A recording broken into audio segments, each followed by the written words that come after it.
Assembly batch పెట్టడానికి పైకి రండి రోజు వచ్చేవాళ్ళు. మరి వందే మాత్రం తర్వాత సారా అయిపోయిన తర్వాత వాళ్ళ గెస్టుల్ని వెల్కమ్ చెప్పి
Thank you, sir.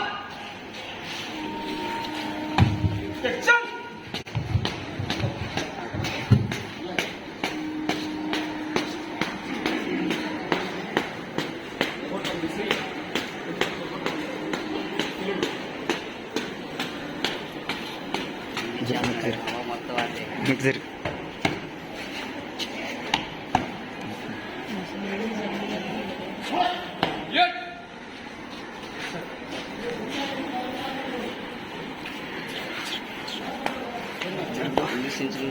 తిడతాడరా బ్రాడ్కాస్టింగ్ అయిన తర్వాత క్లాప్స్ ఎవరో కొట్టొద్దు. వెళ్ళి ఆర్డర్ చెప్తా.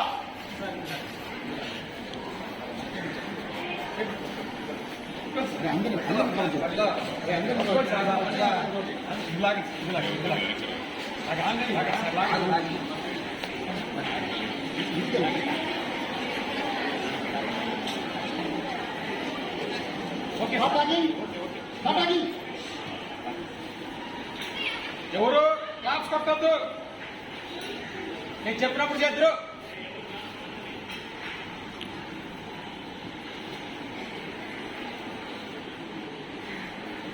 అక్కడ ఫ్లాగ్ సార్ ఫ్లాగ్ సిలెక్ట్.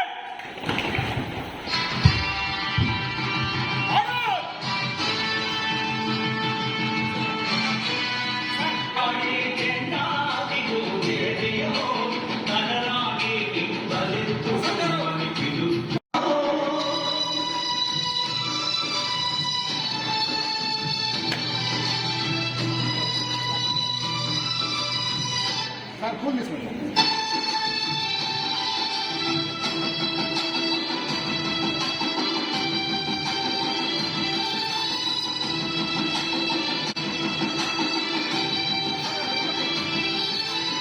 ఎవరికి వారే కాకులా విడిపోతుంటే పడిపో.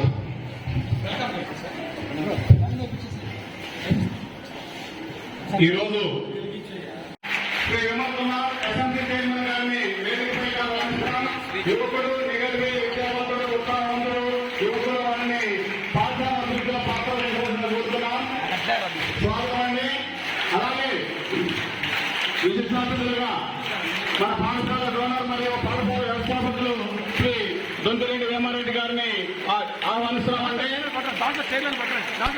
చురుకుగా మొదలై చురుదల్లి గడివాని సముద్రంగా మారిన ఈ పాఠశాల వ్యవస్థాపకులు మీరు చిన్న స్థలంలో మొదలైన ఈ పాఠశాల ఈ రోజు ఇంటింపై వదిలింది అన్నట్టుగా 1120 మంది విద్యార్థులతో చక్కగా వెలుసులుతుంది.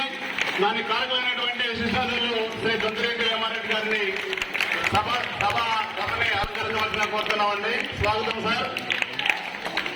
అలాగే మరొక పాఠశాల అభివృద్ధికి అన్ని వేళలా సహాయపడుతూ మరి నేనున్నానని అన్నింటిలో సహాయపడుతున్నటువంటి మరొక డోనర్ శ్రీ కల్లం రాజశేఖర రెడ్డి గారికి స్వాగతం పలుకుతున్నాం. మీ కర్ణాటకల మధ్య విద్యార్థులు కల్పాలు.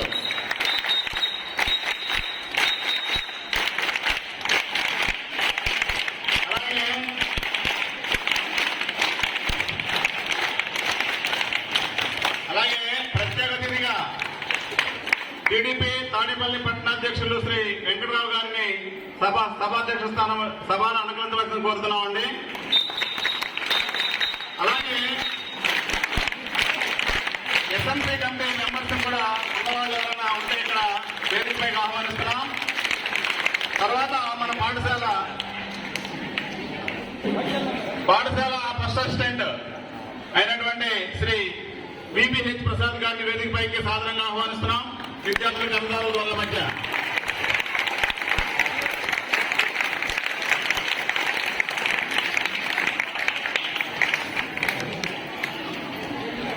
అలాగే మన పాఠశాలలో పనిచేసిన సోషల్ టీచర్స్ శ్రీమతి పద్మావతి గారు, శంకరరావు గారు, వెంకటరామయ్య గారు, అరుణ కుమారి, సురేష్ గారిని వేదికపైకి ఆహ్వానిస్తున్నాం.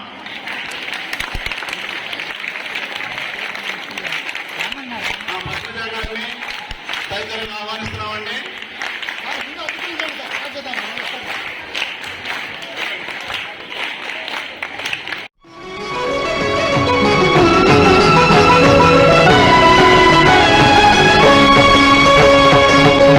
భూమి నా దేశం నమో నమామి, అన్యభూమి నా దేశం సదా స్మరామి. పుణ్యభూమి నా దేశం నమో నమామి, ధన్యభూమి నా దేశం సదా స్మరామి. నన్ను కన్న నా దేశం నమో నమామి, అన్నపూర్ణ నా దేశం సదా స్మరామి. మహామహుల కన్న తల్లి నా దేశం, మహోజ్వలిత చరిత కన్న భాగ్యోదయ దేశం నా దేశం. పుణ్యభూమి నా దేశం నమో నమామి, ధన్యభూమి నా దేశం సదా స్మరామి.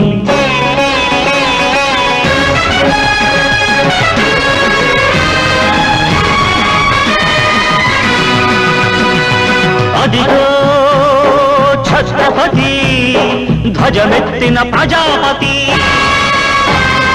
మతోన్మాద శక్తులు చురకత్తులు ఝడిపిస్తే, మానవతుల మాంగల్యం మంట గడుపుతుంటే, ఆ క్షుద్ర రాజకీయానికి రుద్రనేత్రుడై లేచి, మాతృభూమి నుదుటిపై నెత్తుటి తిలకం దిద్దిన మహావీరుడు, సార్వభౌముడు.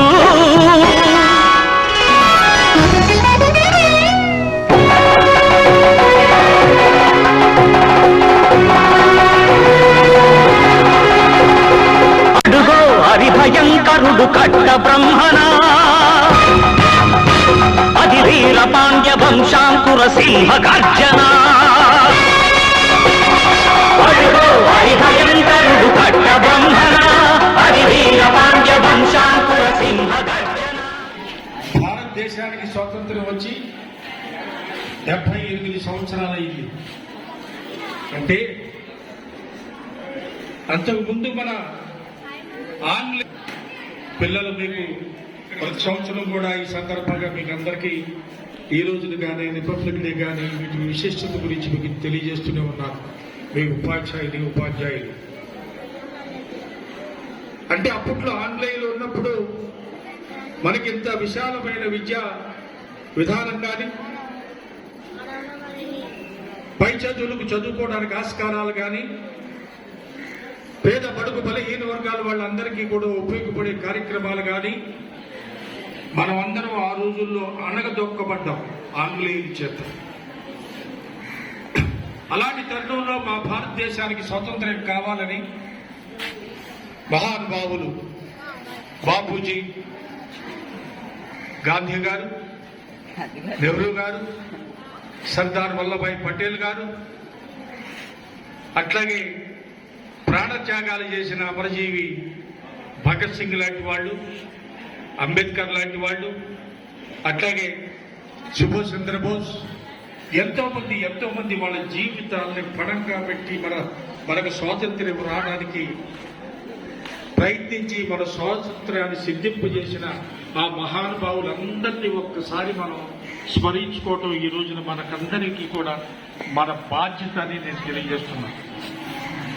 ఎందుకంటే నానా పిల్లలు సైలెంట్ రా, మన ఇంట్లో మీ తల్లిదండ్రులు మీ మీద ఏ విధమైన అవ్యాజమైన ప్రేమ చూపిస్తారో, నా కుటుంబం, నా పిల్లలు బాగుపడాలి, నా పిల్లలు చక్కగా చదువుకోవాలి, అభివృద్ధి చెందాలి, నా కుటుంబం కూడా ఆర్థిక పరిపుష్టితో వచ్చి ఇంకా పెరగాలని దృక్పథంతో మీ తల్లిదండ్రులు ఏ విధంగా అయితే కష్టపడతారో, అదేవిధంగా ఆ రోజుల్లో మహాత్మా గాంధీ, వీళ్ళందరూ పెద్ద మహానుభావులు అందరూ కూడా మన భారతదేశానికి స్వతంత్రం కావాలి, ఆంగ్లేయుల కింద మేము బ్రతకటం ఏంటి, మాకు స్వతంత్రం కావాలని పోరాడి కొన్ని వందల వేల మంది ప్రాణాల త్యాగంతో మన భారతదేశానికి స్వాతంత్రం వచ్చింది. ఆ వచ్చిన తర్వాత నుంచి మనమంతరం కూడా సొంత ప్రణాళికలు వేసుకుంటూ మన భారతదేశం ప్రణాళికాబద్ధంగా మన దేశాన్ని అభివృద్ధి చేసుకుంటూ ఇవాళ ఈ స్థాయికి మనం చేరుకున్నాం. అంటే ఉదాహరణకు ఒక చిన్న ఉదాహరణకు నేను చెప్తా. నేను చదువుకునేప్పుడు 60 ఏళ్ల క్రితం నేను చదువుకునేటప్పుడు నేను హై స్కూల్కి వెళ్ళాలంటే బెజవాడకి నడిచి వెళ్ళేవాడిని, కృష్ణా బ్యారేజీ మీద నుంచి నడిచి వెళ్ళేవాడిని. అంటే అప్పుడు మనకు విద్యా సౌకర్యం లేదు, ఇంత విశాలమైన విధానం అప్పుడు లేదు. ఇవన్నీ నేను గమనించే మన ఊళ్ళో కూడా మంచి పాఠశాల కావాలని ఈ హై స్కూల్ ప్రారంభించడానికి ముఖ్య ఉద్దేశం కూడా. ఇవాళ ఇది స్థాపించి మనం దగ్గర ప్రమాణం 20 ఏళ్ళు అవుతుంది. ఈ 20 ఏళ్ళలో ఎంతమంది స్టూడెంట్స్ ఇక్కడి నుంచి బయటికి వెళ్ళి చదువుకొని వాళ్ళ కుటుంబాలకు ఉపయోగపడుతున్నారు. ఎన్ని వందల వేల మంది ఇవాళ మన పిల్లలందరూ కూడా ఇవాళ బ్రహ్మాండమైన వాళ్ళ జీవితాలను సెటిల్ అవుతున్నారు. మీరు కూడా నేను చెప్పేది ఏంటంటే, మనది ఈ స్కూల్ రావడం మన తాడేపల్లికి ఆ చుట్టుపక్కల ఉన్న మన సిమెంట్ ఫ్యాక్టరీ కానీ, తాడేపల్లి పట్టణానికి కానీ, గుండెకాయ లాంటి 1100 పైచులకు విద్యార్థులు ఈ స్కూల్లో ఉన్నారంటే మన స్కూల్లో ఉన్న టీచర్స్ ఏ విధంగా మిమ్మల్ని అందరినీ తరబితి చేయిస్తున్నారు, ఏ విధంగా మిమ్మల్ని చదువులో కూడా ముందుకెళ్ళేటట్టుగా ఏ విధంగా తరబితిస్తున్నారు విషయాన్ని గమనించాలని మిమ్మల్ని కోరుతున్నాం. తల్లిదండ్రులు కూడా వచ్చారు, పేరెంట్స్ కమిటీ కూడా కొంతమంది వచ్చారు ఇక్కడికి. ఈ పేరెంట్స్ కూడా ఇటువంటి ఫంక్షన్స్కి రావాలి, వచ్చి ఎట్లా ఉంది స్కూల్ వాతావరణం, ఎట్లా ఉంది, ఏ విధంగా జరుగుతుంది, మా పిల్లలు చక్కగా చదువుకుంటున్నారా లేదా. తల్లిదండ్రులు కూడా పిల్లల మీద కొంత కష్టపడి ఖర్చు పెడుతున్నారు, ఆ ఖర్చు సద్వినియోగం అవుతుందా లేదా అనేది కూడా తెలుసుకోవాల్సిన ఆవశ్యకత తల్లిదండ్రుల మీద కూడా ఉందని తెలియజేస్తున్నాం. అట్లాగే నానా ఇప్పుడు మీరు ఇక్కడ ఉన్న అందరిలో కొంటే గాడ్సే ఎక్కువ కనపడుతున్నారు, నాకు శక్తి కూడా గాడ్సే ఎక్కువ అనుకుంటాను. Hats off to the gods. రాబోయే రోజుల్లో ప్రపంచం కూడా మీదే. మరో ఇందిరాగాంధీ మీ నుంచే రావాలి, మరి మరో సరోజిని దేవి మీ నుంచే రావాలి. అట్లా చదువుకొని మీరందరూ మీ జీవితాలు, ఎందుకంటే ఏ కుటుంబంలో అయితే స్త్రీ చదువుకుంటుందో ఆ కుటుంబం అభివృద్ధి చెందుతుంది, ఏ కుటుంబంలో అయితే స్త్రీ విజ్ఞానవంతురాలు అవుతారో ఆ కుటుంబం అభివృద్ధి చెందుతుంది. కాబట్టి మీరు ఈ హై స్కూల్ ఎడ్యుకేషన్ ని మీ జీవితానికి ఒక మంచి పునాదిగా అనుకొని మీరు అభివృద్ధి చెంది మీ కుటుంబాన్ని, తద్వారా మన పట్టణాన్ని, ఈ చుట్టుపక్కల ఉన్న గ్రామాలన్నింటినీ కూడా ఆదర్శంగా ఉంటారని, అట్లాగే ఉపాధ్యాయులందరూ ఇంతకుముందు ఏ విధంగా మీరైతే కృషి చేస్తున్నారో అదే విధానాన్ని కృషి చేస్తూ మంచి రిజల్ట్స్ తీసుకొస్తారని ఈ స్వాతంత్ర దినోత్సవం సందర్భంగా మీకు అందరికీ మరొకసారి పిల్లలకి నా ఆశీస్సులు, పెద్దలకి నా నమస్కారాలు తెలియజేస్తూ సెలవు తీసుకుంటున్నాను. జై హింద్. Thank you sir. మరి చాలా చక్కటి సందేశాన్ని ఇచ్చినందుకు మరి వారికి ఎంతో బిజీ పని ఉన్నప్పటికీ మన పాఠశాల మీద ఉన్న ప్రేమతో మన పాఠశాలకు వచ్చి మీకు అందరికీ మంచి సందేశాన్ని ఇచ్చారు. మరి వారికి పాఠశాల తరఫున మరొకసారి okay, thank you sir. Ganeshwara గారు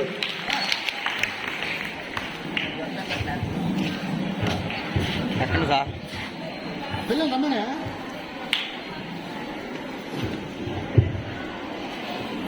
ఇటు లేదు ఇటు కదా ఎందుకెళ్ళా ఇటు వెళ్తాడు మన వెనక్కి కొట్టుకుని రావాలి ఏంటి మీకే సార్ ఒకటి ఇస్తాడు నాకు.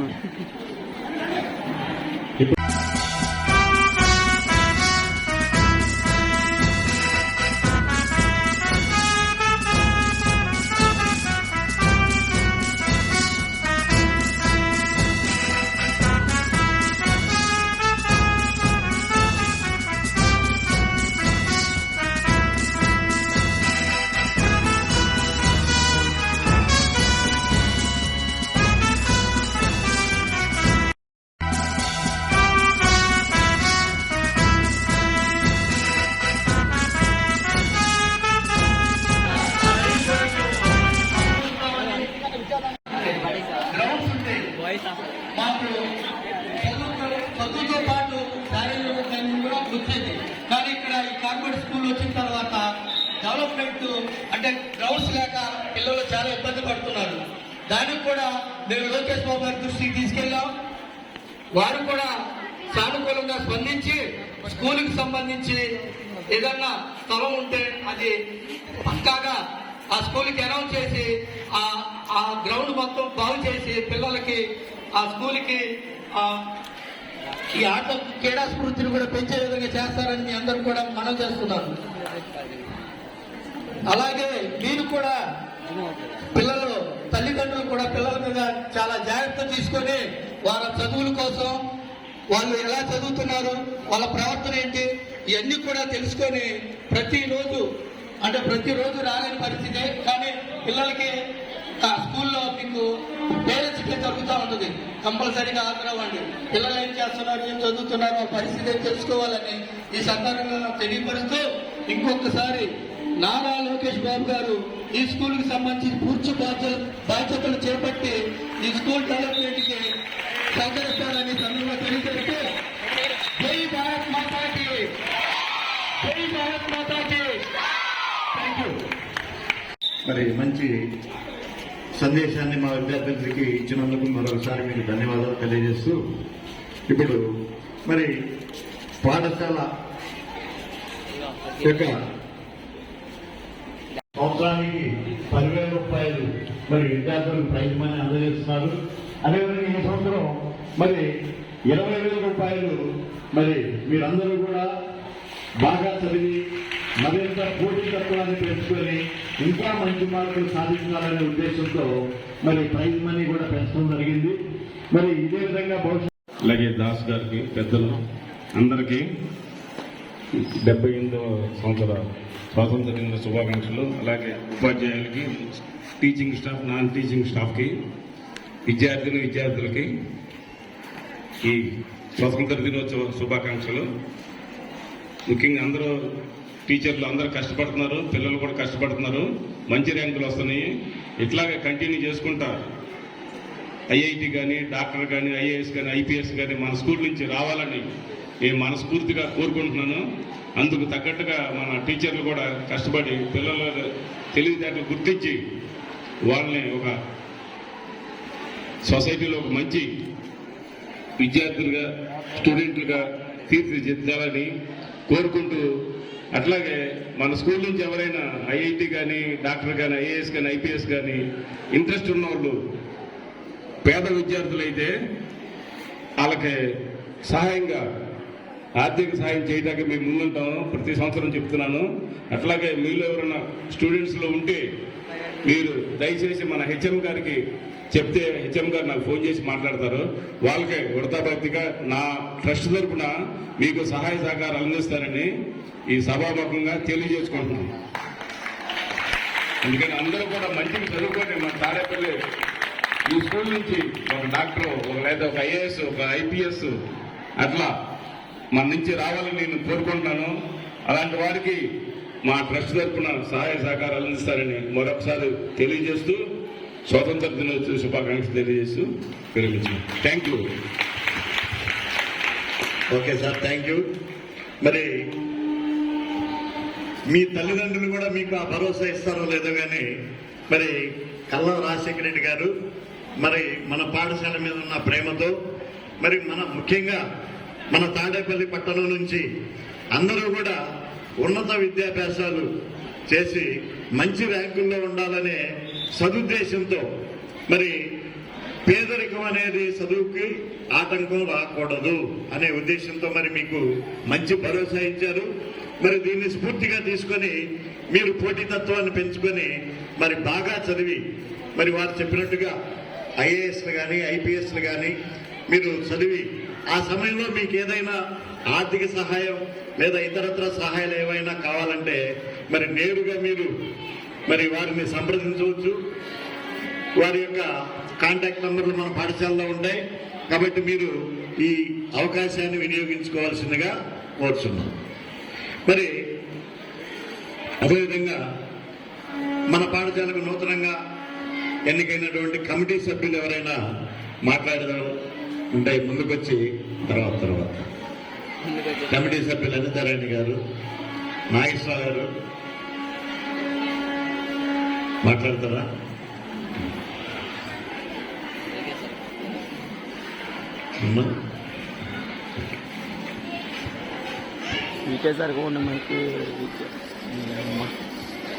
ఇప్పుడు మన పాఠశాలలో సోషల్ ఉపాధ్యాయునిగా పనిచేస్తున్నటువంటి Suresh master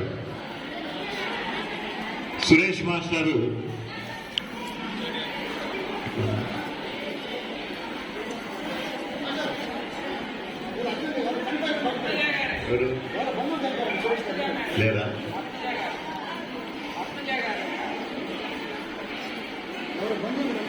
next Padmaja madam గారిని వేదికపైకి రావాల్సిందిగా కోరుతున్నాను.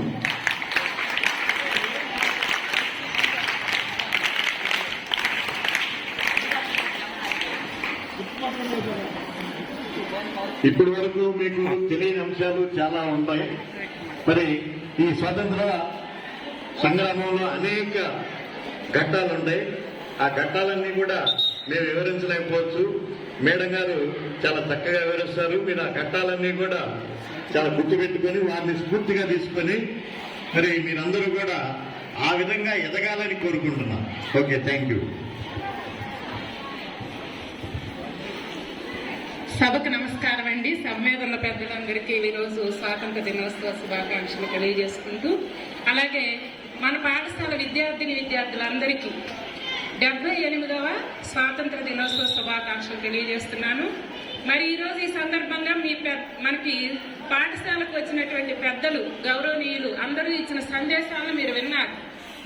ఆ సందేశాల ద్వారా మనకి ఎలా ఉండాలో తెలిసింది కదా, కొన్ని విషయాలు నేర్చుకున్నారు. అలాగే మన స్కూల్కి కావాల్సినటువంటి అవసరాలు తీర్చుకోవడానికి వాళ్ళు హామీ ఇచ్చున్నారు.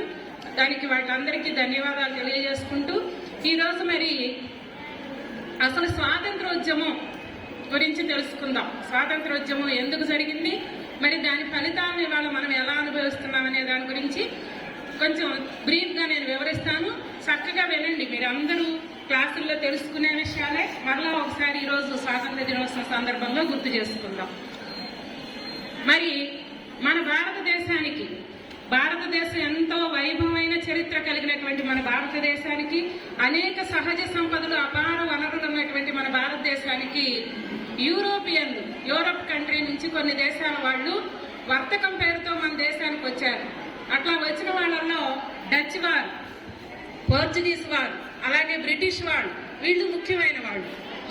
వచ్చినప్పుడు వాళ్ళ మధ్య పోరాటం జరిగింది. ఒక్కొక్కరు వచ్చారు, వరుసగా వచ్చి భారతదేశంలో వాళ్ళ వర్తక స్థావరాలు ఏర్పాటు చేసుకున్న తర్వాత వాళ్ళ మధ్య వర్తకంలో జనరల్ గానే బిజినెస్ అంటే పోటీ ఉంటది కదా, అలాగే పోటీ మొదలైంది. ఆ పోటీలో వాళ్ళని డచ్ వారిని, ఫ్రెంచ్ వారిని ఓడించి బ్రిటిష్ వారు సుస్థిరం చేసుకున్నారు వాళ్ళ వ్యాపారాన్ని భారతదేశంలో. అయితే వీళ్ళు మొదట వ్యాపారాన్ని సుస్థిరం చేసుకునే క్రమంలో స్థానిక రాజుల యొక్క సహకారం వాళ్ళకు అవసరమైంది. వీళ్ళు కలకత్తా ప్రాంతంలో మొదట ఒక వాళ్ళ వర్తక స్థావరాన్ని అంటే ఈస్ట్ ఇండియా కంపెనీ యొక్క ఆఫీస్ని ఏర్పాటు చేసుకున్నారు కలకత్తాలో. ఏర్పాటు చేసుకొని ఆ బెంగాల్ ప్రాంతాన్ని పరిపాలిస్తున్నటువంటి నవాబులు, అలాగే ఆ రోజు అధికారంలో ఉన్నటువంటి మన భారతదేశాన్ని పరిపాలిస్తున్న మొఘల్ రాజులు, వీళ్ళ యొక్క అనుకూలత కోసం వాళ్ళు ప్రయత్నం చేశారు. దానిలో భాగంగా మొఘల్ రాజు అయినటువంటి ఆలం షా గారి అంగీకారంతో బెంగాల్ ప్రాంతానికి నవాబు అధికారాన్ని పొందారు, దివానీ పవర్ అంటే ఏంటంటే ఇక్కడ ఉన్నటువంటి ప్రజల నుంచి ఏ ప్రాంతం మీద అయితే దివానీ పవర్ వచ్చిందో ఆ ప్రాంతం అంటే బెంగాల్ ప్రాంతం మీద వాళ్ళకి పూర్తి అధికారం వస్తుంది. అక్కడ పరిపాలనతో పాటుగా అక్కడ ఉన్న ప్రజల దగ్గర నుంచి ట్యాక్స్లు కలెక్ట్ చేసుకొని ఆ ట్యాక్స్ వాళ్ళు రెవెన్యూగా వాడుకోవడానికి, కంపెనీ తరఫున ఆదాయంగా కంపెనీ ఖర్చులకు వాడుకోవడానికి వాళ్ళకి పర్మిషన్ వచ్చింది. దానితో మొదలుపెట్టి వాళ్ళు అంతటితో ఆగలేదు.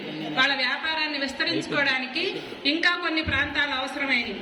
దానికోసం వాళ్ళు మెల్లమెల్లగా ఒరిస్సా ప్రాంతాన్ని, బీహార్ ప్రాంతాన్ని కూడా ఆక్యుపై చేసుకుంటూ, అంటే అక్కడ ఉన్న రాజులను లోబర్చుకున్నారు. అప్పుడు ఉన్నటువంటి మొఘల్ రాజులు, ఆ కాలంలో భారతదేశాన్ని పరిపాలిస్తున్నటువంటి మొఘల్ రాజులు బలహీనమైన రాజులు. అంటే వాళ్ళ దగ్గర యుద్ధ విద్యలు లేవు.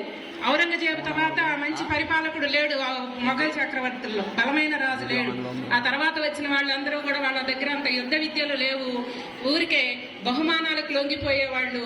అటువంటి వాళ్ళ బలహీనతను ఆసరాగా చేసుకొని బ్రిటిష్ వాళ్ళు ఈ ప్రాంతాల మీద ఆధిపత్యం సాధించారు. తర్వాత నెమ్మదిగా దక్షిణ భారతదేశానికి కూడా ఆక్యుపై చేశారు. దక్షిణ భారతదేశంలో ఉన్నటువంటి మైసూరు ప్రాంతాన్ని వరుసగా వస్తూ మైసూరు ప్రాంతంలో ఉన్నటువంటి టిప్పు సుల్తాన్ ఆ రోజు వాళ్ళని ఎదిరించాడు. బ్రిటిష్ వాళ్ళని మైసూరు ప్రాంతం నుంచి వాళ్ళ వర్తక వ్యాపార కార్యక్రమాలు జరగకుండా ఎదిరిస్తుంటే మరి ఆయన్ని యుద్ధాలు చేసి 4 యుద్ధాలు చేశారనమాట మైసూరు ప్రాంతంతో. ఇలా యుద్ధాలు చేసి మరి టిప్పు సుల్తాన్ గారిని ఓడించారు. అట్లాగే కర్ణాటకలో ఉన్న మైసూరు ప్రాంతంతో పాటుగా ఇంకా దక్షిణాది ప్రాంతాలన్నింటినీ, దక్షిణ భారతదేశంలో ఉన్న ప్రాంతాలన్నింటినీ వరుసగా ఆక్రమించుకునే భాగంలో కర్ణాటక ప్రాంతంలో ఉన్నటువంటి రాణి చెన్నమ్మ మహిళ అయినప్పటికీ ఆమె బ్రిటిష్ వారిని ఎంతో ధైర్యంగా ఎదిరించి పోరాడారు. అయినప్పటికీ ఆమె కూడా వాళ్ళ సాయుధ పోరాటం ముందు నిలబడలేకపోయారు. ఎందుకంటే ఆ రోజు మన భారతదేశంలో ఉన్నటువంటి రాజుల దగ్గర కేవలం కత్తులు, ఏనుగులు, గుర్రాలు, యుద్ధంలో వాడేటటువంటి ఇవే ఆయుధాలు. కానీ బ్రిటిష్ వారి దగ్గర మందుగుండు సామాగ్రి, ఫిరంగులు, తుపాకులు, అనేక కొత్త ఆయుధాలు, టెక్నాలజీ, అప్పుడు ఉన్నటువంటి టెక్నాలజీ అది. అటువంటి మంచి ఆయుధాలు ఉన్నందువల్ల వాళ్ళు చాలా ఈజీగా భారతదేశంలో ఉన్న రాజుల్ని ఓడించి వాళ్ళని లోపరుచుకొని మిగతా ఉన్న ప్రాంతాలను మొత్తాన్ని వరుసగా ఆక్యుపై చేసుకుంటూ వెళ్లి ఈ విధంగా 1765లో బెంగాల్లో ఉన్నటువంటి దివానీ పవర్ ని పొంది అక్కడి నుంచి వరుసగా అన్ని ప్రాంతాలను ఆక్యుపై చేసుకుంటూ వాళ్ళ అధికారాన్ని సుస్థిరం చేసుకుంటూ వచ్చారు. అయితే ఈ సందర్భంగా మనం బ్రిటిష్ వారిని ఎదిరించినటువంటి కొంతమంది చాలా మంది నాయకులు ఉన్నారు. వాళ్ళల్లో మన తెలుగు ప్రాంతానికి తెలుగు వారిని కూడా గుర్తు చేసుకోవటం చాలా ముఖ్యం అన్నమాట. వీళ్ళల్లో బ్రిటిష్ వాళ్ళని ఎదిరించిన వాళ్ళల్లో అప్పట్లోనే వాళ్ళని ఎదిరించి పోరాడినటువంటి వ్యక్తి కర్నూలు ప్రాంతానికి చెందినటువంటి ఉయ్యాలవాడ నరసింహారెడ్డి గారు. ఆయన మరి బ్రిటిష్ వారిని ఎదిరించి బ్రిటిష్ అధికారులను చాలా మందిని హింసాయుతంగా చంపివేసినటువంటి సంఘటనలు కూడా ఉన్నాయి. దానికోసం బ్రిటిష్ వాళ్ళు ఏం చేశారంటే ఆయన్ని ప్రజల ముందు బహిరంగంగా ఉరితీసి ప్రజల్లో ఇంకా ఎటువంటి తిరుగుబాట్లు రాకూడదు, ఈయన ఉరితీయడం చూసి మిగతా వాళ్ళంతా భయపడాలి, వీళ్ళెవరు మనం ఎదిరించకూడదు అని చెప్పి ఆయన బహిరంగంగా ఉరితీసి ఆ కోట ముందు కొన్ని రోజుల పాటు వేలాడదీసినటువంటి, ఆయన తలని అలాగే వేలాడదీసినటువంటి పరిస్థితులు ఉన్నాయి. మరి అంతగా భయభ్రాంతులు చేశారు ఎవరు ఎదిరించకుండా. అయినప్పటికీ ఒక 10 సంవత్సరాల తర్వాత 1847లో ఇది జరిగితే 1857 నాటికి మరలా సిపాయిల్లో ఒక తిరుగుబాటు మొదలైంది. అందరినీ కూడా భారత ప్రజల్ని బ్రిటిష్ వారి సైన్యంలో సిపాయిలుగా నియమించుకున్నారు. మరి ఆ సిపాయి యొక్క మత ఆచారాలు మంటగలిసేటట్టుగా వాళ్ళ అభిప్రాయాలు దెబ్బతినే విధంగా వాళ్ళని మందుగుండును ఉపయోగించమన్నప్పుడు ఆవు కొవ్వు అలాగే పంది కొవ్వు పూసినటువంటి తోటాలను మనం ఉపయోగించమని చెప్పినప్పుడు సిపాయిలు దీని మీద ఆగ్రహంతో వాళ్ళని ఎదిరించి పోరాడారు. ఆ సిపాయిల తిరుగుబాటులో భాగంగా ఆ రోజు భారత భారతదేశంలో బ్రిటిష్ వారి మీద అసంతృప్తితో ఉన్న చాలా మంది రాజులు, స్థానిక రాజులు కావచ్చు, స్థానిక నాయకులు కావచ్చు, చాలా మంది వాళ్ళతో కలిసి పోరాడారు. అట్లా పోరాడినటువంటి ఆ సైన్యంలో కూడా ఒక ముఖ్యమైన వ్యక్తి, బ్రిటిష్ వారిని ఎదిరించినటువంటి ఒక వ్యక్తి మంగళ్ పాండే అనేటటువంటి సైనికుడిని ఉరి తీసి ఈ పోరాటాన్ని అణిచివేయడానికి ప్రయత్నం చేశారు. ఏ విధంగా పోరాటాన్ని అణిచివేస్తూ 1857లో జరిగిన ఈ పోరాటం మొదటి స్వాతంత్ర పోరాటంగా చెప్పుకుంటాం మనం. ఎందుకంటే ఈ పోరాటంలో ఎక్కువ మంది పోరాడారు, ఎక్కువ మంది దేశవ్యాప్తంగా చాలా చోట్ల నిరసనలు చెలరేగినాయి అనమాట. అంతకుముందు మనం చెప్పుకున్నటువంటి విజయవాడ నరసింహారెడ్డి గారు, ఆయన్ని ప్రథమ స్వాతంత్ర పౌరుడిగా చెప్పుకోవచ్చు మనం. భారతదేశంలో మొదట బ్రిటిష్ వారిని ఎదిరించి అట్లా మరణ శిక్షకు గురైనటువంటి వ్యక్తి మొదటి స్వాతంత్ర పౌరుడు ఆయన. తర్వాత ఈ భారత స్వాతంత్ర పోరాటం 1857లో కొంచెం తారాస్థాయికి చేరినప్పటికీ దాన్ని కూడా బ్రిటిష్ వాళ్ళు అణిచివేశారు. ఆ తర్వాత కాలంలో 1885 నాటికి మన భారతదేశంలో ఉన్న మేధావులందరూ కలిసి ఇండియన్ నేషనల్ కాంగ్రెస్ పేరుతో భారత జాతీయ కాంగ్రెస్ ను స్థాపించి దాని ద్వారా స్వాతంత్ర పోరాటం జరపాలని నిర్ణయించుకున్నారు. ఈ విధంగా ఈ పోరాటం మొత్తం 3 దశల్లో జరిగింది. 1885 నుంచి 1905 వరకు ఈ పోరాటాన్ని మితవాద యుగం అన్నారు. మితవాదులు, ఆ రోజు ఉన్నటువంటి నాయకులందరూ కూడా వాళ్ళ విధానాలు ఎలా ఉండేయంటే, బ్రిటిష్ గవర్నమెంట్ కి భారతదేశంలో వివిధ ప్రాంతాల్లో ఉన్న సమస్యలని అర్జీల ద్వారా తెలియజేసేవాళ్ళు. అర్జీల ద్వారా అంటే అప్లికేషన్ పెట్టుకొని మా ప్రాంతంలో ఈ సమస్య ఉంది, దానికి పరిష్కారానికి మీరు ప్రయత్నం చేయండి అని అడిగేవాళ్ళు, సామరస్యంగా అడిగేవాళ్ళు. అందుకని వాళ్ళు మితవాదులు అన్నారు. తర్వాత 1905 కాలం నాటికి బాలగంగాధర్, బిపిన్ చంద్రపాల్, లాలా లజపత్ రాయ్ ఇటువంటి కొంతమంది యువకులు ఉద్యమంలోకి వచ్చారు. వీళ్ళు ఇలా మితవాద విధానాలు నవరా సన్నాసి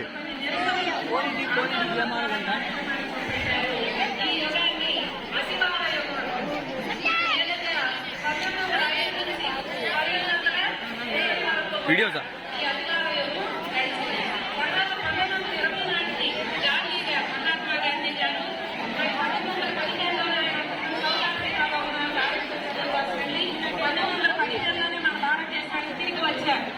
తిరిగి వచ్చి ఇక్కడ ఉన్నటువంటి పరిస్థితుల్లో గమనించి బ్రిటిష్ వారి నిరంకుశ విధానాల వల్ల ప్రజలంతా ఇబ్బందులు పడుతున్నారు.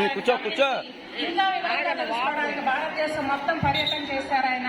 ఆ క్రమంలో భాగంగా కొన్ని స్థానిక ఉద్యమాల్లో, బీహార్లో జరిగినటువంటి చంపారన్ ఉద్యమంలో, అలాగే క్రీడా ఉద్యమంలో, ఇటువంటి వాటి ఉద్యమాల్లో ఆయన అంటే స్థానిక రైతులు చేసినటువంటి ఉద్యమం చంపారన్ ఉద్యమం. ఈ విధంగా ఉద్యమాల్లో కొన్ని లోకల్గా పాల్గొని ఆయన తర్వాత ఇలా కాదని చెప్పి ఆయన ఉద్యమ స్ఫూర్తితో ప్రజలు ప్రభావితులు అవడం చూసి ఇండియన్ నేషనల్ కాంగ్రెస్ వాళ్ళు ఆయన్ని నేషనల్ కాంగ్రెస్ అధ్యక్షుడిగా ఎన్నుకోవడం జరిగింది.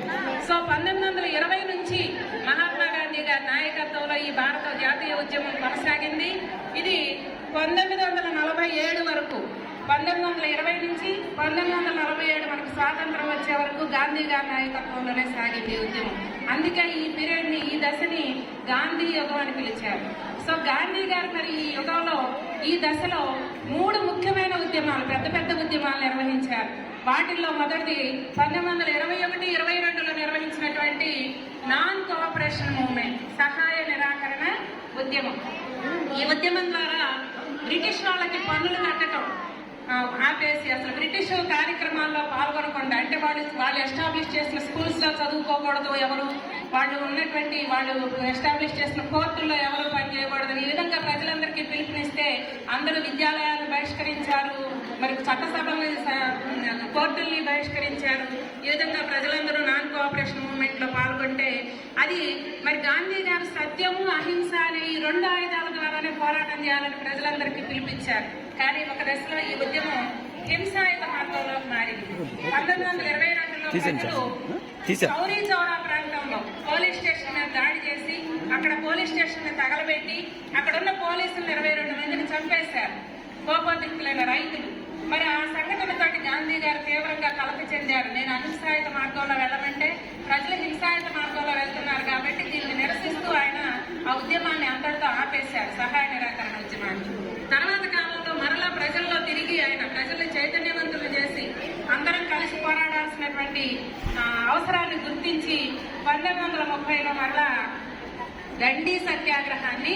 ఎందుకంటే ఆయన దండి సత్యాగ్రహాన్ని ఎందుకు ఎంచుకున్నారంటే ఆ రోజు ప్రజలందరినీ ఎక్కువ పెద్ద మొత్తంలో ఉద్యమంలోకి తీసుకురావాలి అంటే ప్రజలందరికీ నిత్యావసర వస్తువులు ఏవైతే ఉన్నాయో వాటి ఇబ్బందులను గుర్తించితేనే ప్రజలు ఉద్యమంలోకి రాగలుగుతారు అని ఆయన అనిపించి ఆ రోజు మరి ఉప్పు మీద మన సముద్రపు నీటితో మన భూభాగంలో ఉన్న సముద్రపు నీటితో మనం ఉప్పు తయారు చేసుకుంటుంటే దాని మీద బ్రిటిష్ వాళ్ళు పరిమితులు విధించి ఆ ఉప్పు తయారు చేయడం అనేదాన్ని కూడా బ్రిటిష్ ఈస్ట్ ఇండియా కంపెనీకి గుత్తాధిపత్యాన్ని ఇచ్చి మరి ప్రజలు వాడే పన్ను మీద కూడా ప్రజలు వాడే ఉప్పు మీద కూడా పన్ను విధించారు.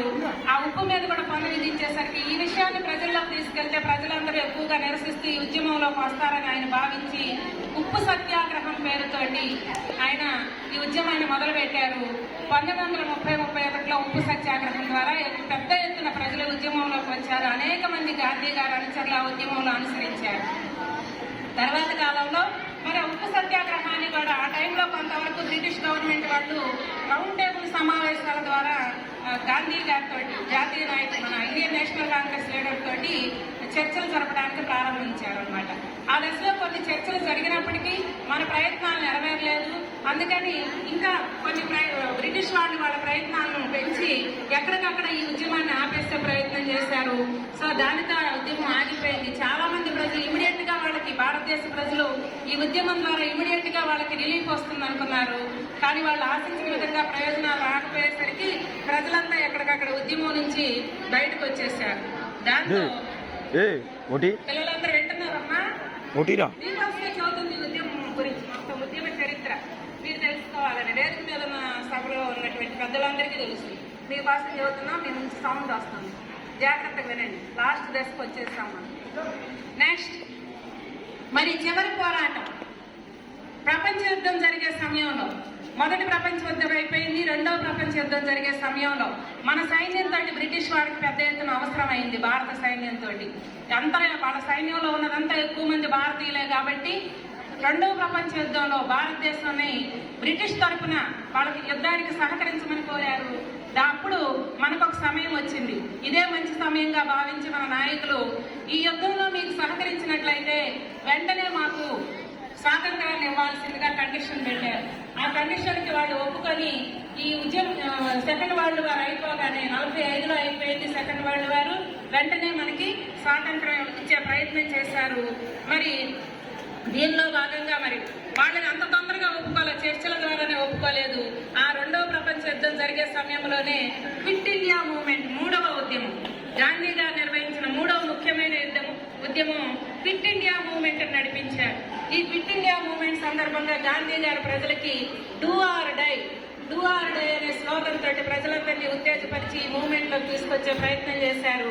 ఈ మూవ్మెంట్ లో ఇక బ్రిటిష్ ప్రభుత్వానికి కూడా అర్థమైంది ప్రజలు ఎంతో కాలం వీళ్ళు మనకి సహకరించలేరు, మనం ఈ దేశాన్ని వదిలిపెట్టి అవసరం వచ్చింది అని వాళ్ళు కూడా గ్రహించి 1947లో మనకు స్వాతంత్రం ఇవ్వడానికి నిర్ణయించుకొని 1947 జులైలో అయితే స్వాతంత్రం ఇచ్చే ముందుగా మన దేశాన్ని అప్పటి వరకు దేశంలో ఉన్నటువంటి హిందూ ముస్లిం మతాల మధ్య ఉన్నటువంటి కొన్ని చిన్న చిన్న సంఘటనలు ఆధారం చేసుకుని ఆ గొడవల్ని పెంచి ప్రోత్సహించి చివరికి 1947లో భారతదేశాన్ని పాకిస్తాన్ని విడదీస్తూ స్వాతంత్రం ఇచ్చారు. 1947 ఆగస్టు 15న మనకు స్వాతంత్రం వచ్చింది.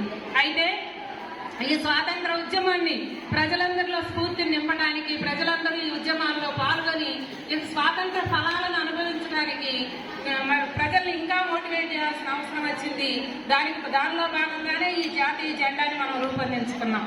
ఒక జాతీయ జెండా ద్వారా ప్రజలందరికీ ఒక చిహ్నం ఉండాలి, స్వాతంత్రోద్యమానికి ఒక చిహ్నం ఉండాలి. ఆ స్ఫూర్తితో ప్రజలందరూ పార్టిసిపేట్ చేయాలన్న ఉద్దేశంతో 1905లోనే బెంగాల్ని రెండుగా విభజించిన సమయంలో ఈ జాతీయ జెండాను దాన్ని ఏర్పాటు చేసుకోవాలని ఆలోచించి జాతీయ జెండాను ఏర్పాటు చేసుకుని ఆ బెంగాల్ విభజన సమయంలో దాన్ని వందే మాతరం ఉద్యమం అంటాం. అప్పుడున్నటువంటి మన జాతీయ జెండా మీద 2 రంగులే ఉండేవి, పసుపు రంగు, ఎరుపు రంగు. ఈ 2 రంగులు హిందువులు ముస్లింలకు గుర్తుగా ఈ రంగులను ఉపయోగిస్తూ జెండా మధ్యలో వందే మాతరం అనేటటువంటి అక్షరాలు ఉండేవి అనమాట. ఆ తర్వాత కాలంలో 1921లో మనకు విజయవాడలో అఖిల భారత జాతీయ కాంగ్రెస్ సమావేశాలు జరిగినప్పుడు మహాత్మా గాంధీ గారు పింగళి వెంకయ్య గారిని పిలిపించి అంతకు ముందే ఈ జెండాను రూపొందించినటువంటి వ్యక్తి ఆయన్ని పిలిపించి ఆయనకు ఒక ఐడియా ఉంది కాబట్టి జెండా గురించి ఈ భారత జాతీయ జెండా కొన్ని మార్పులతోటి రూపొందించబడింది. అంటే రాట్నం ఆ రోజు ప్రజలు గ్రామీణ అభివృద్ధికి అలాగే స్వయం కృషికి ప్రజలందరూ కార్మికులు కర్షకులు ఎక్కువగా ఉన్నారు కాబట్టి మన దేశంలో వాళ్ళందరికీ గుర్తుగా వాళ్ళ శ్రమకు గుర్తుగా రాట్నం చిహ్నాన్ని జెండాలో చేర్చమని అడిగారు. జెండాలో ఏదైతే రాట్నం గుర్తుంది మొదట, అలాగే తెలుపు రంగు. ఈ కాషాయమును ఆకుపచ్చ అనేది మొదటి నుంచి ఏమనుకున్నారంటే హిందువులకి కాషాయం అనేది హిందువులకి, ఆకుపచ్చ ముస్లింలకి. ఎందుకంటే ఆ దేశం మన భారతదేశంలో ఆ రోజుల్లో ఎక్కువ మంది వీళ్లే ఉన్నారు, హిందువులు ముస్లింలు. మరి అలా మొదట భావించారు. కానీ తర్వాత స్వాతంత్రోద్యమంలో పాల్గొన్నటువంటి ఉద్యమ స్ఫూర్తితోటి ఈ గుర్తుల యొక్క అర్థం మారిపోయింది. కాషాయం అనేది త్యాగానికి గుర్తుగా, ఆకుపచ్చ అనేది అభివృద్ధికి పచ్చదనానికి గుర్తుగా భావించారు. సో ఇది ఇప్పుడు త్యాగానికి గుర్తు, అభివృద్ధికి గుర్తుంది. మరి శాంతి, వీటన్ని ఈ మతాలందరి మధ్య శాంతి సామరస్య భావం దేశంలో నెలకొనాలంటే తెలుపు రంగు శాంతికి గుర్తు కాబట్టి తెలుపు రంగుని జాతీయ జెండాలో చేరుస్తూ మధ్యలో రాట్నం గుర్తులు చేర్చడం జరిగింది. ఆ తర్వాత మనకి స్వాతంత్ర్యం వచ్చిన తర్వాత 1947 జులైలో, అంటే స్వాతంత్ర్యం ఇవ్వడానికి నిర్ణయం జరిగిన తర్వాత జులై 22న మన మొదటి ప్రధాని అయినటువంటి, అంటే అప్పటికి ఇంకా ప్రధానమంత్రి కాలేదు కాబట్టి అంటే ముందుగా బాధ్యతలు తీసుకోవడానికి రెడీ అవుతారు కాబట్టి మన మొదటి ప్రధాని జవహర్లాల్ నెహ్రూ గారు ప్రజలను ఉద్దేశించి సభని, జాతీయ కాంగ్రెస్ మహాసభను ఉద్దేశించి ప్రసంగించిన దానిలో, అలాగే మన కాన్స్టిట్యూషన్ తయారు చేసుకోవడానికి ఏర్పాటు చేసిన రాజ్యాంగ సభ, ఆ సభలో ప్రసంగిస్తూ మన జాతీయ జెండాలో మార్పులు చేశారు. ఆ జెండాలో మార్పు ఏంటంటే రాట్నానికి బదులుగా అశోకుని ధర్మచక్రాన్ని చేర్చారు. 24 గీతలతో ఉన్నటువంటి అశోకుని ధర్మచక్రం బ్లూ రంగులో ఉన్నది.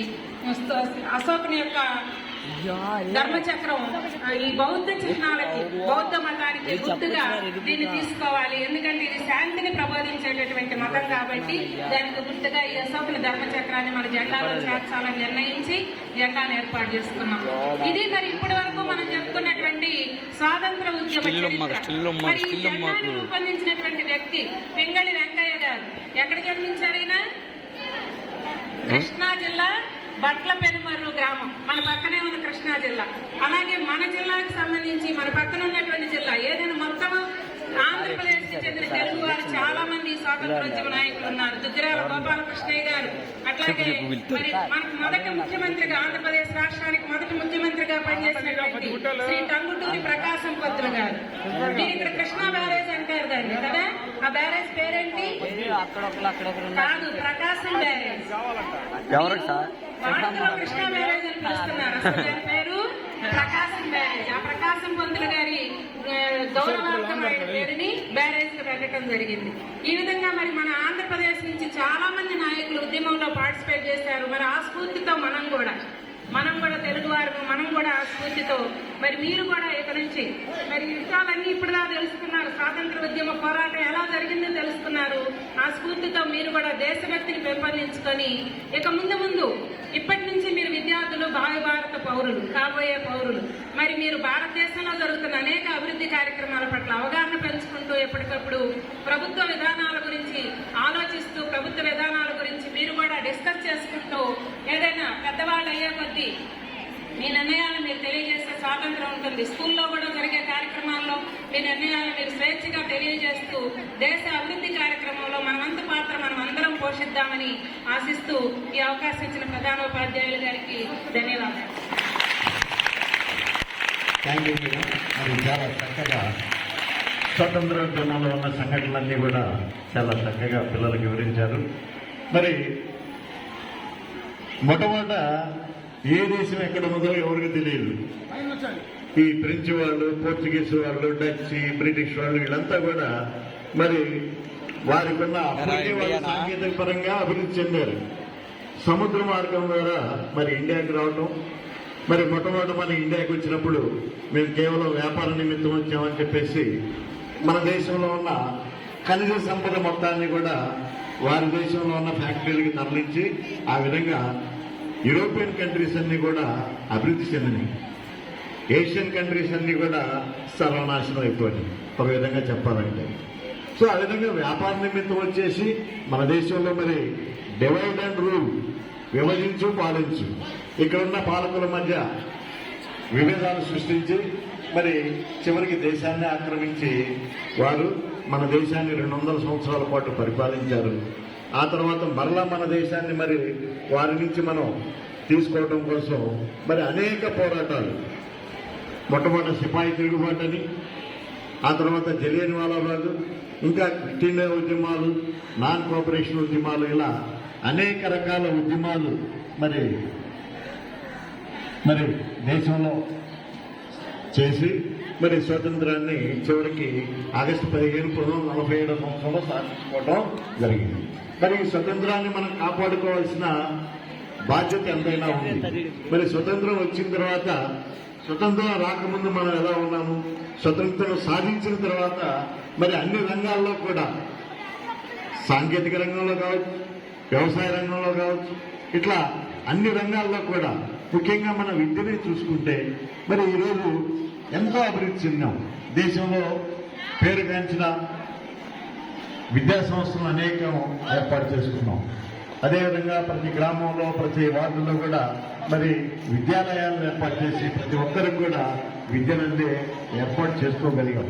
ఇదంతా ఎలా సాధ్యమైందంటే స్వాతంత్ర ఫలాలు వారు సాధించి పెట్టిన ఆ స్వాతంత్రం వల్లే ఈ ఫలాలన్నీ కూడా మనం చేయగలుగుతున్నాం, అందుకోగలుగుతున్నాం.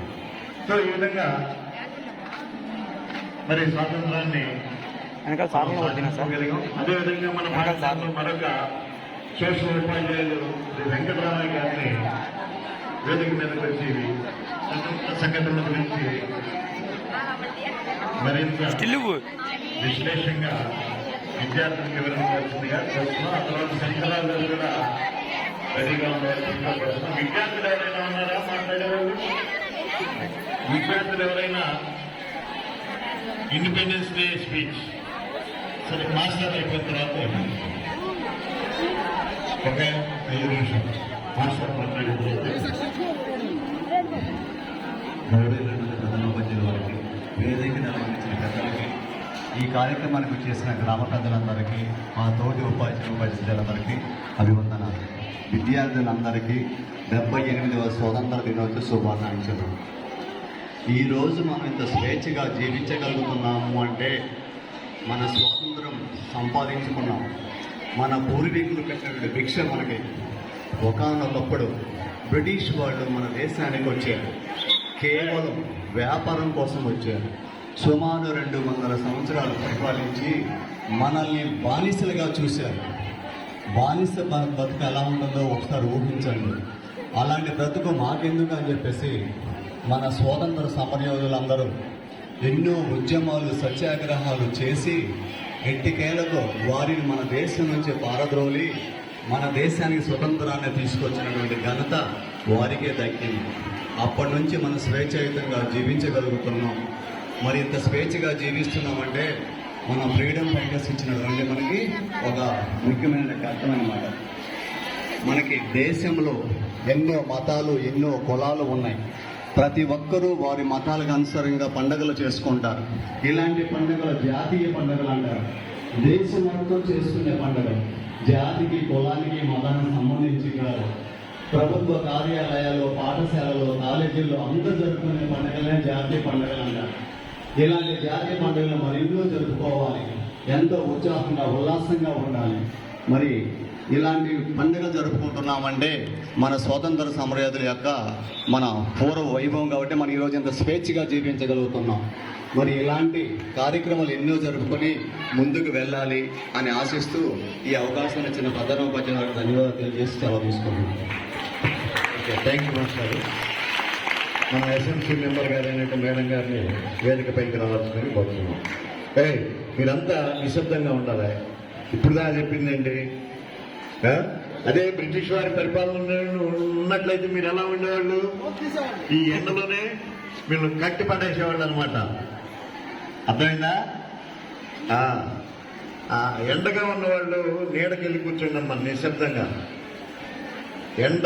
ఎండలో కూర్చున్న వాళ్ళు నీడకెళ్ళి కూర్చోండి నిశ్శబ్దంగా. ఇప్పుడు మన పాఠశాలలో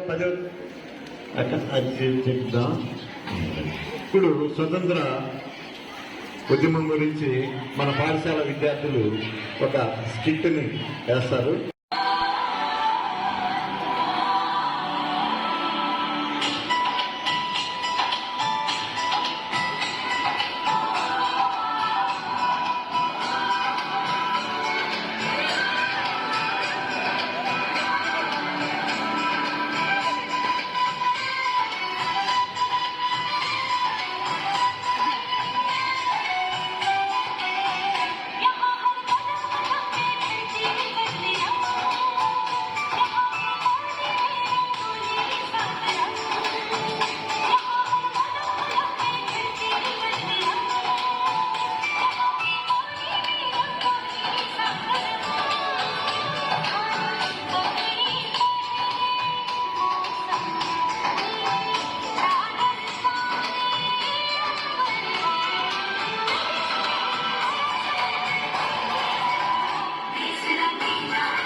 జెండా ఎదురా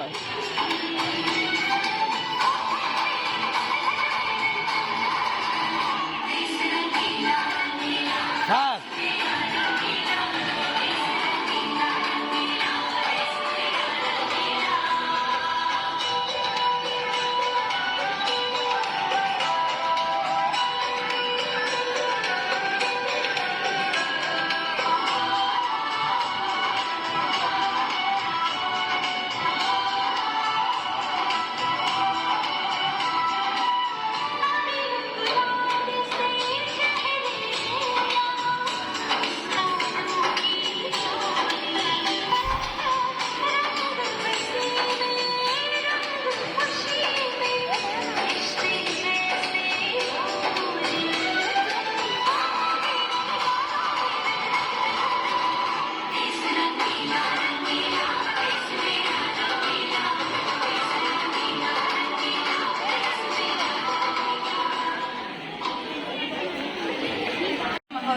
शिक्षक और मेरे प्यारे सहपाठियों को मेरा नमस्कार। सभी को स्वतंत्र दिवस शुभकामनाएं। मेरा नाम हर्षनीत, हम 10वीं कक्षा पढ़ रहे थे। आज हम सभी 78वां स्वतंत्र दिवस मनाने के लिए एकत्र हुए हैं। सबसे पहले मैं स्वतंत्र सेनानियों को नमन करता हूँ, जिनकी बलिदानों विजयों से हम आजाद भारत से सांस ले रहे हैं। 15 अगस्त 1947 का दिन हमारे देश की इतिहास में स्वर्ण अक्षर చాలా ఆయన ఆగర్భ శ్రీమంతుడు.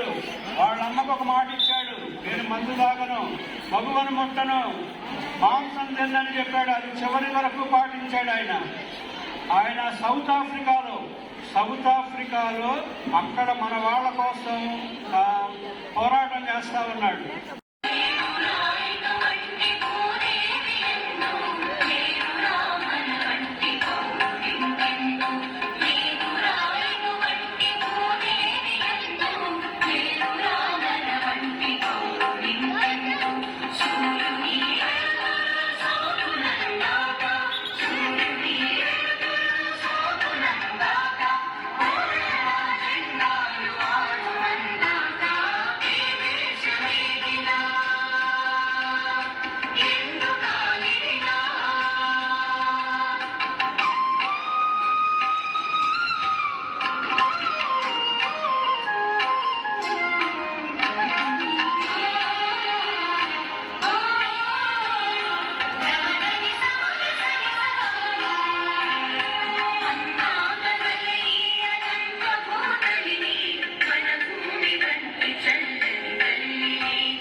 ఇక్కడ విచ్చేసిన పెద్దలు కల్లం రాజశేఖర రెడ్డి గారికి, అలాగే వేమారెడ్డి గారికి,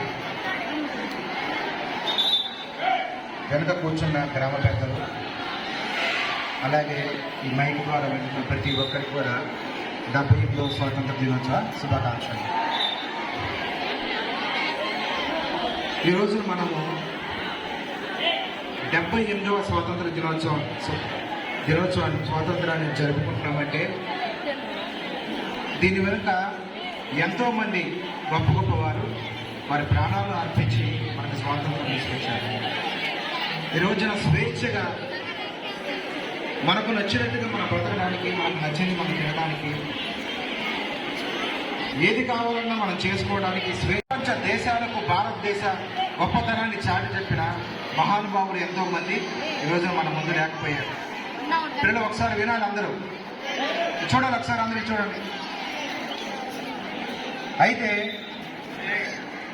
ఈ స్వతంత్ర ఉద్యమం ముందు నడవడానికి ముఖ్య కారణంగా మనము అందరం చెప్పుకోదగ్గది. ఆ వ్యక్తి ఎవరన్నది కూడా మీ అందరికీ తెలుసు. మహాత్మా గాంధీ గారు ఉప్పు సత్యాగ్రహము, క్విట్ ఇండియా అనే ఉద్యమం ద్వారా మరి పరాయి దేశస్తులకి, బ్రిటిష్ అయిన వారికి భారతదేశాన్ని మేము పరిపాలించుకోగలము, భారతదేశాన్ని సమర్థవంతంగా మేము పరిపాలించుకోగలము అని చెప్పేసి ఒక ఉద్యమాన్ని స్థాపించి ఆయన ముందుకు తీసుకువెళ్తున్న రోజులవి. ఆయనతో పాటు సుభాష్ చంద్రబోస్ గారు, బాలగంగాధర్ తిలక్ గారు, ఝాన్సీ లక్ష్మీబాయి గారు, అలాగే అల్లూరి సీతారామరాజు గారు, ఇటువంటి గొప్ప గొప్ప నాయకులందరూ కూడా వారి శక్తికి తగ్గట్టుగా ఉద్యమాలు చేస్తూ ఉన్న రోజుల్లో మరి ముందుకు వచ్చి ఉప్పు సత్యాగ్రహం ద్వారా మరి బ్రిటిష్ వారిని తరిమి కొట్టిన ఒకే ఒక గొప్ప వ్యక్తి మహాత్మా గాంధీ గారు. ఈరోజు మనం అనుభవిస్తున్న ఈ స్వేచ్ఛ, స్వతంత్రం కూడా ఎంతో మంది వారి ప్రాణాలు అర్పించారు. వారందరి పేర్లు కూడా మీకు తెలియదు, కానీ తెలిసిన గొప్పవారు ముందుగా జవహర్లాల్ నెహ్రూ గారు, గాంధీ గారు, సుభాష్ చంద్రబోస్, ఝాన్సీ లక్ష్మీబాయి, బాలగంగాధర్ తిలక్, ఇలాగా ఎంతో మంది మనము తెలిసిన గొప్ప గొప్ప నాయకుల గురించి మనం తెలుసుకున్నాం. చరిత్రలోకి వెళితే పిల్లలు మీరందరూ కూడా ఒకసారి చరిత్రలోకి వెళ్ళి కొన్ని బుక్స్ ఉంటాయి. మీరు ఇలా చదువుకుంటున్న పిల్లలు కాబట్టి మీరు ఎదిగిన తర్వాత కొన్ని బుక్స్ ఉంటాయి. స్వాతంత్ర సమయంలో గురించి, మన భారతదేశం గురించి కొన్ని బుక్స్ ఉంటాయి. అది చదివినప్పుడు మీ ఒళ్ళు గగ్గురు పొరుస్తుంది. ఈ రోజున మనం అనుభవిస్తున్న ఈ స్వేచ్ఛ ఊరకనే రాలేదు పిల్లలు. ఈ రోజున స్వేచ్ఛగా మనకు నచ్చినట్టుగా, మనకు నచ్చింది తింటూ, నచ్చింది చేసుకుంటూ, ఇతర దేశాలు కూడా భారతదేశం వైపు చూసేలాగా ఈ రోజున మన దేశం ఒక ఖ్యాతిని తెచ్చుకుందా అంటే మహానుభావులు చేసిన త్యాగం అన్నమాట. ఈ త్యాగాన్ని ఎవరు కూడా మర్చిపోకుండా, ఎవరు కూడా దీన్ని ఆదమర్చకుండా మన జీవితాల్లో కూడా ప్రతిరోజు కూడా వీరిని గుర్తు చేసుకుంటూ మన జీవితాలను ముందుకు తీసుకెళ్లాల్సిన అవసరం అయితే ఎంతైనా ఉంది. ఈ రోజున ప్రపంచాన్ని జయించే ఆయుధం ఒకటి ఉంది. అదేంటో మీకు తెలుసా పిల్లలు? ప్రపంచాన్ని జయించగలిగే ఆయుధం ఏదో ఒకటి ఉంది. మీ అందరికీ తెలుసా? అదే చదువు. ఈ రోజున గౌరవ ఉపాధ్యాయులు అందరూ కూడా మీకు ఎంతో చక్కగా ప్రతిదీ కూడా క్షుణ్ణంగా వారు పరిశీలించి మీ జీవితాలకు ఏదైతే వెలుగుగా ఉండాలో, మీ జీవితాల్లో ఒక మంచి బాట ఎలాగైతే వేయాలో ఉపాధ్యాయులు ఎంతో కష్టపడుతున్నారు. ఈ రోజున మీరు ప్రతి ఒక్కరు కూడా వారు చెప్తున్న పాఠాలే కానీ, వారు చెప్తున్న ప్రతి ఒక్క మాట కూడా మీ జీవితంలో వాటిని గుర్తుపెట్టుకొని ప్రతిరోజు కూడా మీరు నెమరు వేసుకుంటే మీరు జీవితాలు చక్కగా వెలుగుతాయి. ఈ రోజున అబ్దుల్ కలాం గారిని చూడండి ఒకసారి. అబ్దుల్ కలాం గురించి ఎంతమంది తెలుసు? అబ్దుల్ కలాం గారి గురించి ఎంతమంది తెలుసు? చేతులెత్తండి మీరు. ఆయన ఒక నమ్మకాన్ని, ఆయన ఒక సూటిగా, ఆయన ఒక ఎవ్వరికి కూడా ఆయనలో నుంచి ఎటువంటి చిన్న మచ్చ కూడా లేకుండా ఆయన మన దేశానికి ఆయన జీవితాన్ని దారిపోసిన వ్యక్తి. మరి మీలో నుంచి ఎంతమంది గొప్ప గొప్ప వరలు లభిస్తారు అనేది మీ జీవితాలు మరి ఉపాధ్యాయులకి తల వంచి వారు చెప్తున్న విద్యను మీరు అభ్యసిస్తే ఈ రోజున రేపటి రోజున మీ గురించి ఆ ఉపాధ్యాయులు కానీ తల్లిదండ్రులు కానీ పెద్దలు కానీ మీ గురించి చెప్పే యోగ్యత మీకు ఉంటుంది. ముఖ్యంగా ఈరోజు నేను ఒకటి తెలియజేస్తున్నాను. రాష్ట్రంలో ఉన్న ప్రతి స్కూల్ విద్యార్థుల గురించి, ప్రతి స్కూల్ వ్యవస్థ గురించి కూడా మరి ఇప్పుడు ఉన్న గవర్నమెంట్లో కానీ మన విద్యాశాఖ మంత్రివర్యులు నారా లోకేష్ గారు ప్రత్యేక దృష్టి తీసుకొని కేవలము చదువుతున్న విద్యార్థుల గురించి, విద్యా వ్యవస్థ పైన నారా లోకేష్ గారు మన విద్యాశాఖ మంత్రివర్యులు ప్రత్యేక దృష్టి సారించి వారికి ఏదైతే కావాలో, ఏ విద్యనైతే మనం అందించాలో, వారికి ఏ లోటు అయితే ఉందో దాన్ని మనము పూర్తిగా ఈ గవర్నమెంట్ తరపు నుంచి సహకారం అందిస్తా అని ఆయన ప్రతిరోజు కూడా అనేక మంది అధికారులకు ఆదేశాలు ఇస్తున్నారు. విద్యారంగంలో కొత్త మార్పులు చేస్తూ విద్యారంగానికి కావలసిన వనరులు కూడా ఆయన సమకూరుస్తూ ఈ రోజున విద్యా వ్యవస్థ పైన దృష్టి సారించారు. మనం సంతోషించాల్సింది ఏంటంటే ఇక్కడ కూర్చున్న పెద్దవారు కూడా, ఇక్కడ కూర్చున్న చాలా పెద్దవారు కూడా వారు చదువుకున్న సమయంలో వేమారెడ్డి గారు చెప్పినట్టుగానే ఎంతో దూరం నడుచుకుంటూ వెళ్ళేవారు. ఈ రోజున మీరు ఆటోల్లో వస్తున్నారు, లేదా బస్సుల్లో వస్తున్నారు, సైకిల్ వేసుకుంటూ వస్తున్నారు. కానీ ఆ రోజుల్లో కనీసం నడవడానికి సరైన రోడ్లు లేక, సరైన సదుపాయాలు లేక, సరైన ఆహారం లేక ఎంతోమంది ఎంతో కష్టపడి ఈ రోజున గొప్ప గొప్ప వారుగా వారి పేర్లు మనం అక్కడక్కడ వింటూ ఉంటాం. కానీ పిల్లలు మీరు ఒకటే గుర్తుపెట్టుకోవాలి, ఈ చిన్న వయసులోనే మీరు ఒక మంచి విద్యను కానీ మీరు అభ్యసించగలిగితే మీ జీవితానికి మీరే బాట వేసుకోగలుగుతారు. మన తల్లిదండ్రులుగా వాళ్ళు మనల్ని పోషించి మనకు కావాల్సిందంతా కూడా మనకు సమకూరుస్తున్నారు. అలాగే ఇక్కడ ఉన్న ఉపాధ్యాయులు కూడా మీ కొరకు ఎంతో కష్టపడి వారు ఇంటికి వెళ్ళిపోయినా కానీ, కొంతమంది ఉపాధ్యాయులను మేము చూసాం, వాళ్ళు ఇంటికి వెళ్ళిపోయినా కానీ పిల్లల గురించి ఏ విద్య అయితే మనం ఇంకా బెటర్మెంట్గా మనం ఏదైతే ఇంకా ముందుకు తీసుకురావాలని చెప్పని ఆలోచించే ఉపాధ్యాయులు చాలామంది దొరకడం మన అదృష్టం. ఈరోజు 9th క్లాస్ పిల్లల్ని 10th క్లాస్ పిల్లల్ని ఒకటే హెచ్చరిస్తున్నాను. ఈరోజు కానీ మీరు ఈ విద్యను మీరు ఏ మాత్రం మీరు తక్కువ చేసి ఆటలకి మీరు ఎప్పుడైతే అవకాశం ఇస్తారో మీ జీవితం ఆరిపోయిన దీపంలాగా వెలుగుతుంది. 9th class and 10th class పిల్లలకు ప్రత్యేకంగా చెప్తున్నా నేను, మీరు ఈ 10th క్లాస్ పిల్లలు ఈ సంవత్సరం మాత్రమే ఇక్కడ చదవగలరు. ఇక్కడ నుంచి మీరు పెద్ద విద్యా సంస్థలకు వెళ్తారు. మీరు లోకంలోకి ఇంకా ముందుకు వెళ్తున్నారు. మీరు ఏ మాత్రము కాలు జారినా, మీ ఆలోచనలు జారినా కానీ మీ జీవితం అంతా కూడా తలకిందులు అయిపోతుంది. అలాగే 8th క్లాస్ పిల్లలు 10th క్లాస్ పిల్లలు కూడా ఒకసారి మీరు ఆలోచించుకోండి.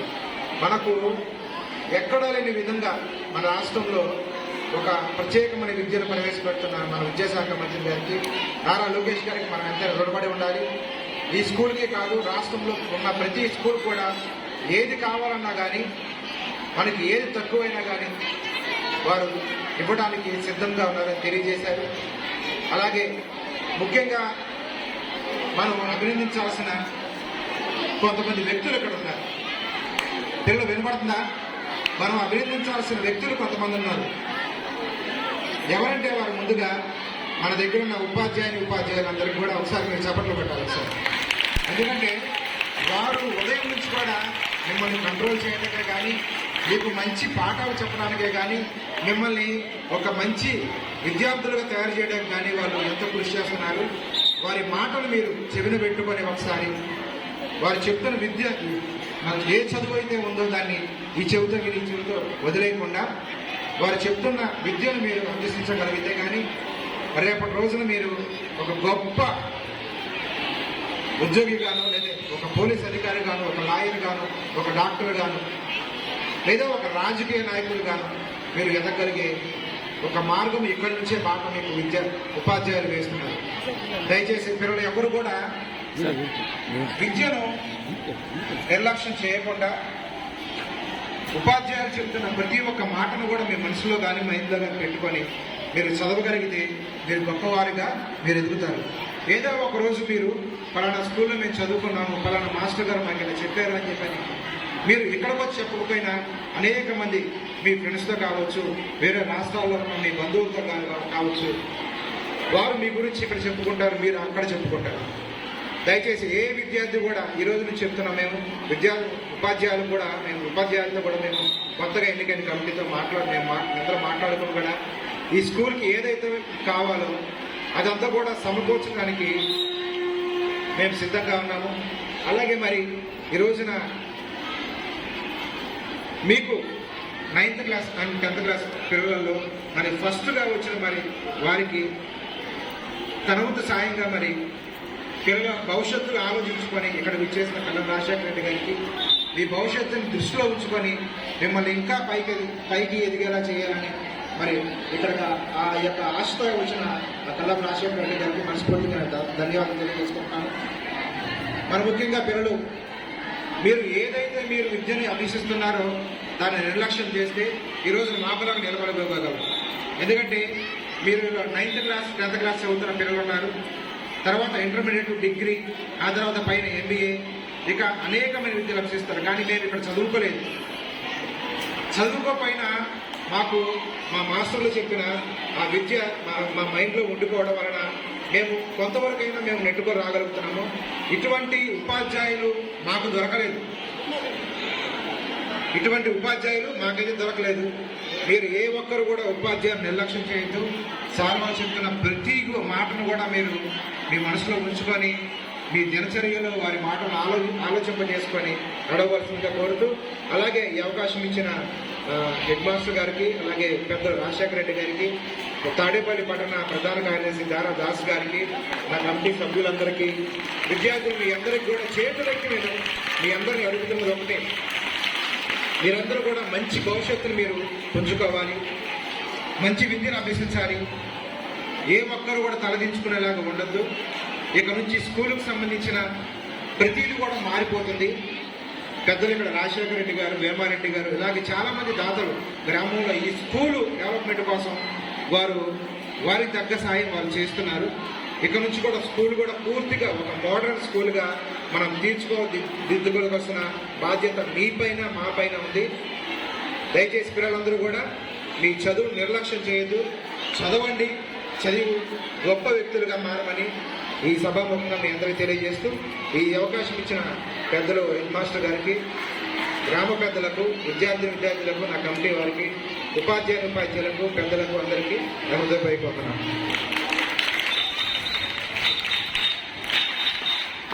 థ్యాంక్ యూ చైర్మన్ గారు. మరి ఎంతో విలువైన సూచనలు, సలహాలు విద్యార్థులకు అందజేశారు. మేడం గారు ఒక 5 నిమిషాలు. మరి ఇప్పుడు మన పాఠశాల ఒక విధంగా చెప్పాలంటే శాశ్వత దాతలు దొంగరెడ్డి వేమారెడ్డి గారు, అదేవిధంగా కల్లం రాజశేఖర రెడ్డి గారు గత విద్యా సంవత్సరంలో 6th క్లాస్ నుంచి 10th క్లాస్ వరకు విద్యార్థులు సాధించిన ఫలితాలను బట్టి వారు ప్రతి సంవత్సరం కూడా విద్యార్థులకు బహుమతులు అందజేస్తున్నారు. అదేవిధంగా ఈ సంవత్సరం కూడా మరి విద్యార్థులకు బహుమతులు ప్రకటించి ఉన్నారు. ఇప్పుడు ఆ బహుమతులు విద్యార్థులకు అందజేయడం జరుగుతుంది. ఈ కార్యక్రమాన్ని మరి మన పాఠశాల భౌతిక శాస్త్రోపాధ్యాయులు, అదేవిధంగా గణిత శాస్త్రోపాధ్యాయులైనటువంటి ప్రసాద్ గారు, అబ్రహం గారు ఈ కార్యక్రమాన్ని నిర్వహిస్తారు.